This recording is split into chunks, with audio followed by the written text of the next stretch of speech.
खबरें जो आपको सीधे जोड़ती हैं हमसे, जिनका आपकी जिंदगी पर होता है सीधा असर।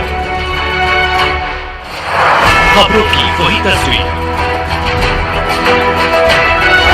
बिना बदले बिना डर, जज्बा सच का लिए, सच दिखाते हैं। नमस्कार, आप देख रहे हैं विश्वनायक न्यूज और मैं हूं आपके साथ कोमल भारती। आइए बढ़ते हैं खबरों की ओर। मध्य प्रदेश राजस्थान की जयपुर राजधानी के सवाईमाधोपुर जिले से आदि श्री द्वादशवां ज्योतिर्लिंग श्री घुश्मेश्वर के राजस्थान प्रांत के सवाईमाधोपुर जिले में ग्राम शिवालय में ही विराजमान होने के प्रमाण राजस्थान प्रांत में 12 ज्योतिर्लिंग सवाईमाधोपुर जिले के शिवाड़ में ही स्थित घुश्मेश्वर शिवालय पौराणिक कथा व पुराणों अनुसार प्रदेश राजस्थान की जयपुर राजधानी के समीप सवाईमाधोपुर जिले में स्थित शिवालय शिवाड़ कस्बे में विश्वनायक न्यूज की टीम द्वारा धार्मिक ग्रंथों से अवलोकन व जानकारी लेने पर प्रमाणित एवं अब सिद्ध हो चुका है कि ग्राम शिवाड़ जिला सवाईमाधोपुर में ही असली द्वादशवां शिव ज्योतिर्लिंग स्थापित है। पौराणिक पुराणों के अनुसार महर्षि सूत जी द्वारा कही गई कथा में वर्णित घुश्मेश्वर नामक ज्योतिर्लिंग का विषय में वर्णित तथ्यात्मक रिपोर्ट के प्रभु भक्ति भाव एवं उसके महत्व का वर्णन किया गया है कि दक्षिण दिशा में देवगिरी नामक पर्वत है, जिसके समीप जो सफेद धवल पर्वत आज भी अपनी शोभायमान है, जिसके अचल में घुश्मेश्वर ज्योतिर्लिंग मंदिर अनादिकाल से शिवलिंग रूप में विराजमान है। कथा कहानी अनुसार संपूर्ण रिपोर्ट घुश्मेश्वर ज्योतिर्लिंग ट्रस्ट शिवालय शिवाड़ जिला सवाईमाधोपुर राजस्थान के अध्यक्ष श्री प्रेम प्रकाश शर्मा से विशेष बातचीत प्रेस भेंट वार्ता देखें। विश्वनायक न्यूज चैनल से चैनल हेड GS भारती की ये विशेष संकलन संपूर्ण रिपोर्ट।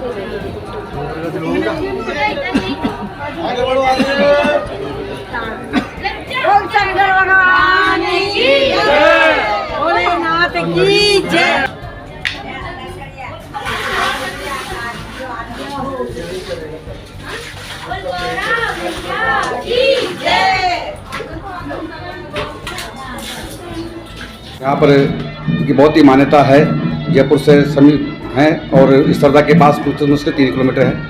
और हम यहाँ पर आदि श्री घुश्मेश्वर द्वादश ज्योतिर्लिंग ट्रस्ट के अध्यक्ष श्रीमान प्रेम जी शर्मा जी से आइए हम इन्हीं से जानकारी करते हैं और इनसे पूछते हैं कि आदि श्री घुश्मेश्वर ज्योतिर्लिंग का भाद्रपव और मंदिर की स्थापना और यहाँ की जो प्रख्यात विशाल लीला भोलेनाथ की है घुश्मेश्वर द्वादश ज्योतिर्लिंग की, उसके बारे में विस्तार से जान करेंगे। शर्मा जी, आप बताएं कि मंदिर का जीर्णोद्धार से लेकर अभी तक की थोड़ा सा प्रकाश डालने की कोशिश करें। संपूर्ण भारतवर्ष में जी शिव पुराण के अनुसार 12 ज्योतिर्लिंग है जी। इसके बारे में शिव पुराण में वर्णित है जी। सौराष्ट्र सोमनाथम च श्री शैल्य मल्लिकार्जुनम उज्जैनाम महाकालय ओंकारम अमृतश्वरम केदारम हिमदत पृष्ठ डाकिन्याम भीमशंकरम वाराणस्यम विश्वनाथम च त्र्यंबकी गौतमी तटे वैद्यनाथ चिदाभूमो नागेशम दारुका वने श्वेत बंधु च रामेशम घुश्मेश्वर तो शिवालय। तो पहला ज्योतिर्लिंग सोमनाथ के नाम से है, जो सौराष्ट्र प्रदेश में है। इसी प्रकार 12 ज्योतिर्लिंगों के साथ में उनके प्राकृतिक क्षेत्र का नाम जुड़ा हुआ है। ये घुश्मेश्वर तो शिवालय अंतिम ज्योतिर्लिंग है जी। इसके जो प्रादुर्भाव की कथा है जी, शिव पुराण में वर्णित है। सुधर्मा नाम के ब्राह्मण अपनी पत्नी सुदेहा के साथ देवगिरी पर्वत के अंचल में रहा करते थे, वेद पढ़ते थे, वेद पढ़ाते थे। पंडित जी को और तो सारी सुख थे, लेकिन एक बात उनकी पत्नी को बार बार कचोटती थी कि उनके कोई संतान नहीं थी। इससे पड़ोस की महिलाएं उन्हें ताना दिया करती थी। पड़ोस की महिलाओं के तानों से दुखी होकर पंडित जी की पत्नी सुदेहा ने अपनी छोटी बहन घुश्मा से पंडित जी का दूसरा विवाह करवा दिया। छोटी बहन घुश्मा प्रतिदिन अपनी बड़ी बहन की आज्ञा से निकटवर्ती तालाब में 101 पार्थिव शिवलिंग बनाकर विधि पूर्वक पूजा करके उनका विसर्जित किया करती थी। समय आने पर भगवान शिव की कृपा से उनके एक सुंदर सौभाग्यवान पुत्र हुआ। पुत्र बड़ा होता गया जी। इससे बड़ी बहन के मन में शौक की अड़ा उत्पन्न होने लगा। समय आने पर पुत्र का विवाह हुआ। जी। अब तो बड़ी बहन जी। के बर्दाश्त के बाहर हो गया। एक दिन कुष्मा जब प्रतिदिन के भांति निकटवर्ती तालाब में जी। पार्थिव शिवलिंगों का पूजन करके विसर्जित करने को होती है, जी जी। तब उनकी पुत्र वधू विलाप करती हुई तालाब पर जाती है और कहती है कि सास माँ, आपका पुत्र अपनी सैया पर नहीं है, वहाँ पे कुछ रक्त रंजित मांस के टुकड़े पड़े हुए हैं। जी जी। कृष्णा कहती है कि ये शिव सर्व कल्याणकारी है, यही देने वाला है, यही लेने वाला है, जिसमें कोई दुख की बात है ना सुख की बात है, और पूजा में निमग्न हो जाती है। तब भगवान शिव उसके जीवित पुत्र के साथ उस तालाब में से प्रकट होता है और कहते हैं कि कुष्मा तेरी भक्ति से मैं बहुत प्रसन्न हूँ, वर मांग। तो कुष्मा कहती है कि हमारा परिवार जिस प्रकार पहले रहा करता था वैसे ही अब रहे। तब भगवान शिव कहते हैं कि कुष्मे तेरी निर्मल भक्ति से मैं अत्यंत प्रसन्न हूँ, जो तेरा बुरा चाहता है उसका तो भला चाहती है, तू कोई वर मांग। तो कुष्मा उनसे वर मांगती है कि आप मेरे नाम से कुष्मा के ईश के रूप में, कुष्मेश्वर के रूप में यहाँ पे विद्यमान हो या प्रतिष्ठित हो। तब भगवान शिव कहते हैं कि जिस तालाब में से मैं प्रकट हुआ हूँ ये तीनों लोगों में शिवालय सरोवर के नाम से जाना जाएगा और जिसके दर्शन पूजन और स्नान का विशेष महत्व होगा। ये संपूर्ण क्षेत्र शिवालय क्षेत्र कहलाएगा और ये जो मंदिर है ये कुष्मेश्वर ज्योतिर्लिंग के रूप में जाना जाएगा, जहाँ पे मैं रह के और तीनों लोगों में रहने वाले लोगों का कल्याण करूंगा। शिवपुराण की इसके बाद सुधर्मा जी, सुदेहा जी, कुष्मा और उनके पुत्र और पुत्रवधू ने तदक्षण वहां पर जो है ज्योतिष स्वरूप भगवान शिव विद्यमान हो गए। उनकी दक्षिण मुखी जो है उन्होंने परिक्रमा लगाई, तब से ये मंदिर है। इतिहास के कालखंड में अगर हम आते हैं तो विक्रम संवत 1081 में महमूद गजनी के सेनापति सालार मसूद ने इस मंदिर पर आक्रमण किया। उस समय पे यहाँ पे गौड़वंश का शासन था। गौड़वंश के राजा चंद्रसेन गौड़, उनके पुत्र इंद्रसेन गौड़ और सेनापति रेवतजी राठौड़ युद्ध करते हुए वीर गति को प्राप्त हुए। उनकी पत्नियों ने मंदिर के प्रांगण में सामूहिक रूप से जोहर किया। आज भी मंदिर के प्रांगण में छतरियां घोड़ों की छतरी के नाम से मौजूद है, सतियों के स्तंभ मौजूद है। उसके बाद 90 वर्षों तक ये मंदिर खंडर के रूप में रहा।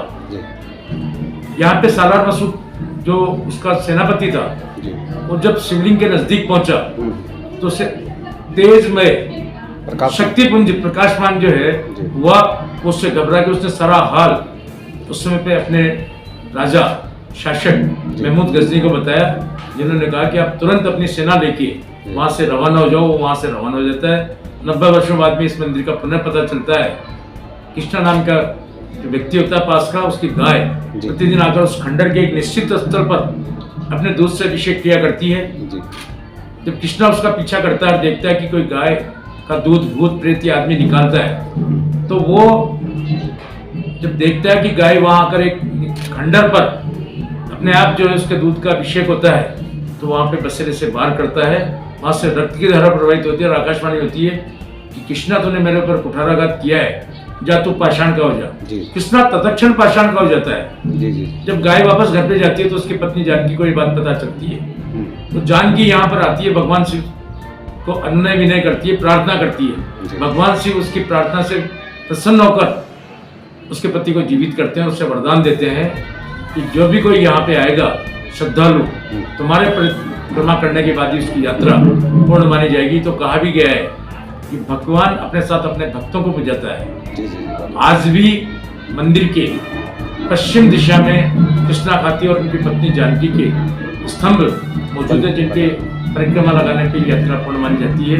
तब मंडाव के राजा शिविर सिंह चौहान ने इस मंदिर का पुनर्निर्माण विक्रम संवत 1176 से 1182 के बीच में किया। वो मंदिर आज भी, ये शिखर वगैरह जो भी है वो आज भी वैसे के वैसे मौजूद है। करीब 900 वर्ष इस मंदिर के जीर्णोद्धार का हो गया है। इसका आदि अंत क्या है इसके बारे में तो कुछ कहा नहीं जा सकता, लेकिन विक्रम संवत 1408 में नारायण पंडित ने अपनी संस्कृत की पुस्तिका मुहूर्त मार्तंड में इसकी आभा के बारे में, इसकी शोभा के बारे में लिखा है। उसने लिखा है कि दक्षिण दिशा में जो श्वेत पाषाण युक्त देवगिरी पर्वत है, अत्यंत शोभायमान 3 उत्तुंग शिखर वाला देवगिरी पर्वत है, जो धवल पत्थर का है, तो देखने में अत्यंत शोभामयी है। इसके अंचल में भगवान शिव का 12वां ज्योतिर्लिंग है, जिसका विस्तार, जिसकी सीमाएं 1 योजन है। 1 योजन उत्तर, 1 योजन दक्षिण, 1 योजन पूर्व और पश्चिम। इसके 4 द्वार हैं। पूर्व द्वार का नाम सरस्वत द्वार है, जो जिसे सारस्वत के नाम जैसे से जाना जाता है। उत्तर में वृषभ द्वार है, जिसे भेड़ के नाम से जाना जाता है। पश्चिम में नाट्यशाला नाम का द्वार है, जिसे नटवरा के नाम से जाना जाता है। और दक्षिण में ईश्वरेश्वर शिवलिंग होने के कारण ईश्वर द्वार को ईश्वरदा के नाम से अपभ्रंश माना जाता है। प्राचीन वासुश्री नदी इसके दक्षिण पूर्व से प्रवाहित होती है, क्योंकि जितने भी ज्योतिर्लिंग है वो या तो समुद्र के किनारे हैं या कोई पौराणिक नदी उनके पास से प्रवाहित होती है। इसके अध्यक्ष साहब, एक ये भी जानकारी में है कि जलहरी में हमेशा शिवलिंग जलहरी से भरा रहता है, कि ये बात बिल्कुल सही है? ये अंतिम ज्योतिर्लिंग होने के कारण जी, पहले ज्योतिर्लिंग से लेके 12वें ज्योतिर्लिंग का 11वें ज्योतिर्लिंग तक का इसका तेज इसमें समाविष्ट है। उसके अलावा सूर्य, अग्नि और चंद्रमा का तेज भी इसमें समाविष्ट है। जिस प्रकार चंद्रमा की कला द्वितीया से बढ़ते बढ़ते पूर्णिमा तक पूर्ण प्रकाशमान हो जाती है, उसी प्रकार ये पहले ज्योतिर्लिंग से लेके अंतिम ज्योतिर्लिंग के होने के कारण ये अत्यंत तेजमय है, अत्यंत भैरव रूप में रहता है। और जल के परिभ्रमण होने के कारण ये सांब रूप में विराजता है। अनेक ऐसी घटनाएं हुई है कि जल के जलहरी के टूटने के कारण राष्ट्र पर, राज्य पर, गांव पर विपत्ति आई है। और उस विपत्ति के निदान के लिए यहाँ पर अक्षत पूजन का विशेष महत्व है। बहुत बहुत धन्यवाद। हम थे आज श्री कुसुमेश्वर द्वादश ज्योतिर्लिंग के ट्रस्ट के अध्यक्ष प्रेम प्रकाश शर्मा जी के साथ में, और नेक्स्ट वीडियो के साथ में मिलते हैं विश्व नायक इंडिया न्यूज़ के साथ में। थैंक यू, धन्यवाद। मंदिर के बारे में थोड़ा विस्तार से बताने की कोशिश करें सब। मैं लोकेंद्र सिंह सोलंकी, संयुक्त मंत्री का दायित्व है काफी वर्षों से मेरे पास में। मैं 25 वर्ष से इस मंदिर से जुड़ा हुआ हूँ। जी जी जी। देखिए, ये जो मंदिर है शिव पुराण वर्णित है। हाँ, शिव पुराण में इस मंदिर का 12 ज्योतिर्लिंग के रूप में वर्णन है। जी। प्रति वर्ष 5 दिवसीय शिवरात्रि का मेला बढ़ता है जी। और सावन में 2 महीने का मेला चलता है, सावन महोत्सव के नाम से। प्रतिदिन 1 लाख से 1.5 लाख श्रद्धालु यहाँ दर्शनों के लिए आते हैं। उनकी सुविधा के लिए मंदिर ट्रस्ट पूरे माकूल बंदोबस्त करता है। पानी की व्यवस्था, ठहरने की व्यवस्था, धर्मशालाओं की व्यवस्था और आपराधिक तत्वों पर निगाह रखने के लिए पूरे परिसर में 25 सीसी कैमरे लगे हुए हैं। भीड़ जब ज़्यादा होती है तो भीड़ को डाइवर्ट करने के लिए दूसरे रास्तों से यहाँ मंदिर के कर्मचारी और वॉलेंटियर्स उनको कंट्रोल करते हैं। किसी प्रकार की असुविधा न हो, इस प्रकार से हम सारी व्यवस्थाएं या माकूल व्यवस्था इस मंदिर परिसर में प्रतिवर्ष करते हैं। देखिए, श्रद्धालु प्रांत के मतलब भारतवर्ष के सभी प्रांतों से यहाँ श्रद्धालु आते हैं, दूर दूर से श्रद्धालु आते हैं। उनकी जो मान्यता है कि भगवान शिव यहाँ ज्योतिर्लिंग के रूप में विराजमान है, जो उनकी मनोकामना पूर्ण करते हैं। यहाँ जिनकी कुंडली में काल सर्प दोष होता है उनकी भी पूजा होती है। श्रद्धालुओं के लिए विशेष व्यवस्था के लिए यहाँ और उनकी सुविधा के लिए पुलिस जाब्ता अच्छी तरह से लगाया हुआ है। और आप देखिए कि ये जो ज्योतिर्लिंग है ये रौद्र रूप में प्रकट हुआ है। सौम्य रूप में रखने के लिए इसके चारों तरफ जल का परिभ्रमण रहता है। सिर्फ 2 बार दर्शन होते हैं, सुबह 4 बजे मंगला आरती होने के बाद 8 बजे तक, और फिर दिन में 12 बजे महाभोग लगता है। उसके बाद इस मंदिर पर 2 बार आक्रमण किया। विक्रम संवत 1081 में गजनियों ने आक्रमण किया। करने के बाद इस मंदिर को शिखर और वो सारे जो आभूषण लूटने के बाद मुख्य ज्योतिर्लिंग को उनका सेनापति साला और मसूद तोड़ नहीं पाया। और जब गजनियों को इस बात का पता चला तो यहाँ से वो सेना लेकर रवाना हो जाता है। 90 वर्ष मंदिर खंडर की स्थिति में पड़ा रहता है। 90 वर्ष के बाद में एक गाय की कृष्णा खाती की गाय वाली घटना से पता चलता है कि यहाँ ज्योतिर्लिंग है। तब इसका जो जीर्णोद्धार है, यहाँ के जो उस वक्त के शासक थे राजा शिववीर सिंह चौहान, उन्होंने इस मंदिर का जीर्णोद्धार कराया विक्रम संवत 1176 से 1179 के मध्य में।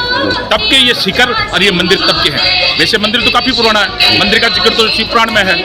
तो देखिए आप, इसकी जो मान्यता है, दूर दराज से जो लोग आते हैं वो भक्त बड़ी टोलियों के रूप में, बड़ी भीड़ के रूप में यहाँ आते हैं। शिवरात्रि पर कितने दिनों का मेला लगता है सर? शिवरात्रि का 5 दिवसीय मेला लगता है। सर आपका पूरा नाम बता दीजिए। हाँ सर, पूरा नाम बताइए सर आपका। लोकेंद्र सिंह सोलंकी, संयुक्त मंत्री का दायित्व इस ट्रस्ट में। थैंक यू, धन्यवाद।